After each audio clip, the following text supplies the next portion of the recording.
different cops in every way. One can't wait for retirement day, while the other wants to fucking kill people. Ready for weapons.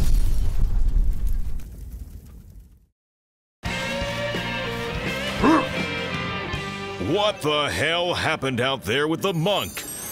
You have the right to remain silent. Oh, that shouldn't be hard, since I'm a monk.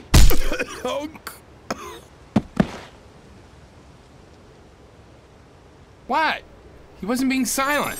That monk happens to have friends in high places. The whole thing is being investigated by... Gil Grissom, CSI, EverQuest II. If you two don't mind, I'd like to go with you to the crime scene and take a look around. Well, I'd like Carmen Electra to return my calls, but that's not happening either. Well, it is now. She called back? Seriously? Yes. He was actually killed by a hammer. What am I gonna do? I killed a monk. I'm going to hell. Okay, Don't you know he's investigating? I have a couple of ideas. When I first saw the body, I noticed bright red patches on the whites of his eyes, which were a clear sign of bulbar hemorrhage caused by a sudden increase in pressure. Yeah, that's what I saw too. So that got me thinking that I should check his epithelial cells around his head for any conjunctive contusion suffered during the injury. But all I found was the pulmonary contusion that was behind the edema fluid and blood in his lungs. However, that was exactly the clue I needed to realize the carotid artery was covered in hilt marks that suggest the cause of death was from an incision to the epidermal layer of the skin all the way through the perivascular tissue to the occipital bone connecting the back and the cranium. So, he dead. Exactly. Is it possible to figure out by the wound just exactly whose large weapon hammer type thing like the one I'm carrying killed this man? Of course. But that is if he was actually killed by a blunt weapon. What do you mean? Getting killed by a blunt weapon seems too cut and dry.